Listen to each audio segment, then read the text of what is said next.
Micah, what is your name? How old are you? Where do you live? Who is your mama? Who is your papa? Yay! Alam mo ba na ang tuition fees ay nagdodoble every 10 years? Kung ito ang tuition fees ngayon sa mga top-performing universities, how much more sa mga panahon ng anak natin? Palagay natin na ang tuition fee ay nasa 180,000 to 250,000 per year. Since si Micah ay 2 years old, magka-college siya pag edad ng 22 years old. Meron pa akong 20 years to prepare for Micah's educational fund. So, palagay po natin na ang estimated tuition fee ngayon sa mga top-performing schools ay nasa 180,000 to 250,000 per year. Okay? I-times 4 natin yan dahil sa inflation. So, ang total po is 720,000 to 1 million per year. Okay? Yan po ang magiging tuition fee ni Micah per year during college. Since kumuha po si Micah ng 4-year course na bachelor's degree, okay, yung 720,000 to 1 million, i-times natin siya to 4. Okay, ang total po niyan is nasa 2.8 million to 4 million. So, yan po ang magiging whole college tuition fee ni Micah. Hello! Good morning, good afternoon, good evening mga kapatid! Another video tutorial na naman tayo tungkol sa tamang pag-iipon. With proper education and application, you can be financially free. Ako pala si Jonel Abeba Isla, isa akong financial educator. Tawagin nila akong Coach Jonel. Bago ko simulan ang topic natin ngayon, kindly subscribe my YouTube channel by clicking the subscription button below and of course, like my video. Do not forget to click the notification bell para updated kayo sa mga bagong videos ko about the right way of handling finances. Ang topic natin ngayon ay paano mapaghandaan ang edukasyon para sa anak. Alamin ang mga recommended investments for educational fund. Tara at matuto tayo!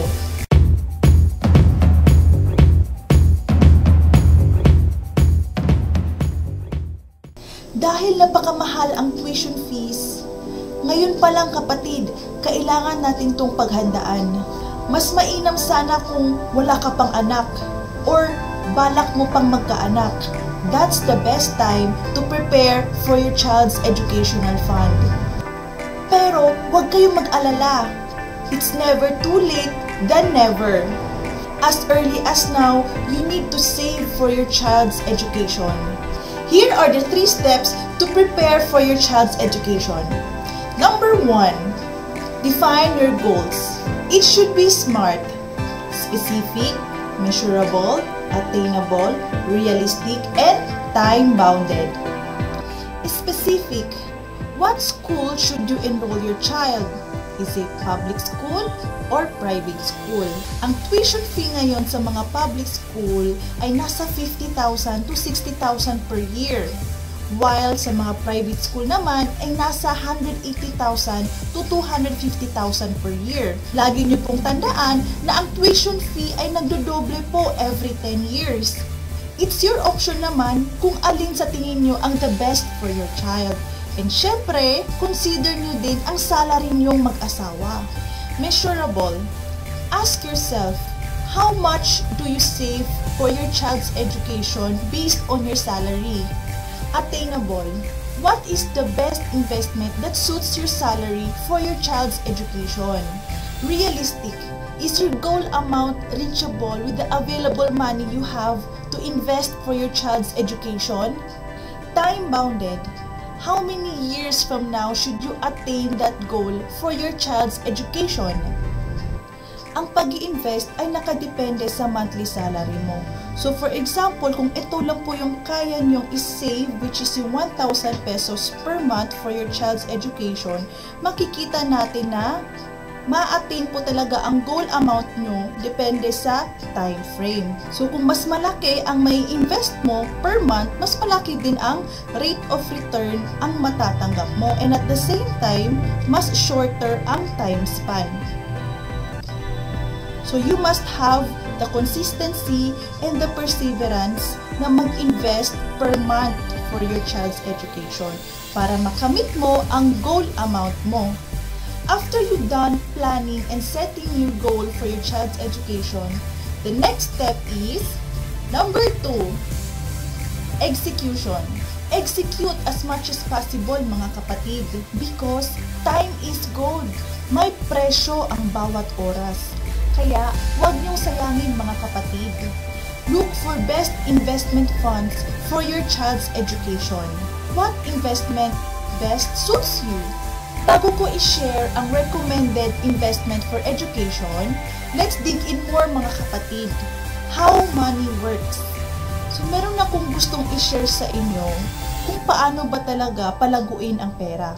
Ang tawag sa formula na to ay compounding interest or the rule of 72, which is formulated by Albert Einstein. So ito po ang formula, 72 divided by the annual interest rate is equals to number of years to double your money. So ang compounding interest is the 8th wonder of the world and mankind's greatest invention. So for example, nagbibigay po ako ng 3 different investment schemes. Okay, yung first is nagbibigay po siya ng 4% interest rate.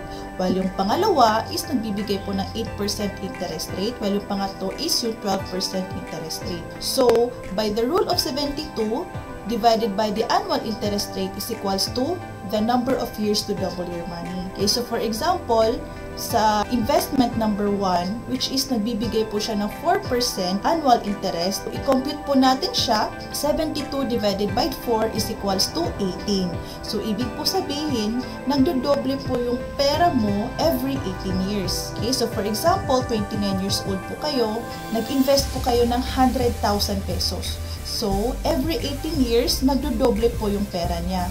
So, by the age of 65, during retirement years, magkakaroon po siya ng 400,000 pesos. Okay, so sa next na investment na scheme, which is yung nagbibigay ng 8%, okay, so by the rule of 72 divided by 8 is equals to 9. So, ibig sabihin po, nagdodoble po yung pera mo every 9 years. So, same scenario po kanina, okay, same age, 29 years old, nag-i-invest po siya ng 100,000 pesos. So, ibig po sabihin, every 9 years, nagdodoble po yung pera mo. So, kaya po, by the age of 65, during retirement years, meron na po siyang 1.6 million. Okay, so, sa next na investment na scheme, which is yung nagbibigay ng 12% annual interest rate. So, by the rule of 72, divided by the 12 is equals to 6. So, ibig sabihin po, nagdodoble po yung pera mo every 6 years. So, same scenario po kanina, by the age of 29 years old, nag-invest po ng 100,000 pesos. So, every 6 years, nagdodoble yung pera mo. Okay, so kaya po pag edad ng 65 years old, meron na po siyang 6.4 million. So ano po ang difference dito? Okay, ang difference po is mas malaki ang rate of return kapag nag-invest po kayo sa mas mataas na annual interest rate. Since alam mo na ang paraan paano mapalago ang pera, you now have the idea kung anong investment ang kukunin mo. Depende sa kung ilang taon mo siya kailangan. Remember that when you invest, it should be long-term with minimum of 5 years. Here are the criteria for the right investment for your child's education. Mga kapatid, look for the higher growth. So kung nakikita niyo po dyan, meron pong 4 na investment na mataas ang growth. Number 1 is mutual fund, number 2 is stock market, number 3 is most 18 PDF, and number 4 is long-term care. Ang kagandahan sa mutual fund kapatid, like Soldivo Fund, with just 1,000 pesos, you can start as an initial investment here in IMG. At eto pa, you can top up with minimum of 20 pesos. Wala na talagang dahilan na hindi mag-ipon. Kasalukuyan, nag-invest na ako. sa Soldivo Fund for Micah's Educational Fund. However, there are disadvantages sa mutual fund and stock market because they will not guarantee. I'll explain it more further mga kapatid. Even though there's no guarantee in mutual fund and stock market, there is a good side to both sides of the story. If the market is low, that's the time that you will buy more shares because it's cheaper. The more shares you have, the more shares that you will sell when the market is high. If the market is high, the rate of return is also high. In short, saka mo na ibenta mga shares mo kapag mataas ang value ng market para mataas ang kitaan. We do not know the status of the market value. Kahit may-ari ka pa ng SM or Ayala, hindi mo alam ang magiging takbo ng ekonomiya.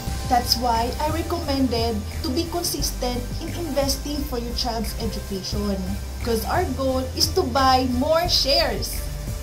If you already reached your goal amount for your child's education, then that's the time that you will redeem it. Huwag mo nang patagalin sa mutual fund, kapatid. Baka darating ang time na bumaba ang market value, hindi mo na makukuha ang goal mo. Kaya, importante ang monitoring, kapatid. Palagay natin na nakuha mo na ang goal amount for your child's education. The next thing that you will do is to transfer your funds to Most 18 PDF, which is our third option for our educational fund investment. Because ang Most 18 PDF ay may guarantee. They never go negative. Ibig sabihin, safe na ang educational fund mo for your child's education. Plus, ang PDF ay meron pa siyang insurance. Ang fourth option for our educational fund investment is long-term care, which is yung Kaiser. Ang Kaiser ay meron din siyang investment. After 20 years, pwede mo na makuha ang na-save mo for 7 years. You can also use that one as for your child's education aside from using it as an HMO. Now I'm going to sum up the 4 recommended investment fund for your child's education. Number 1, mutual fund. Number 2, direct stocks. Number 3, Most 18 PDF. And number 4, long-term care.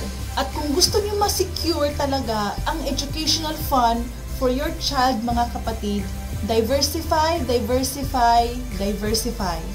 Diversify your investments. After mo ma-execute at nakapag-isip ka na kung ano ang magandang investment for your child's education, ito na ang next step mong gawin. Number 3, be consistent and protect your funds.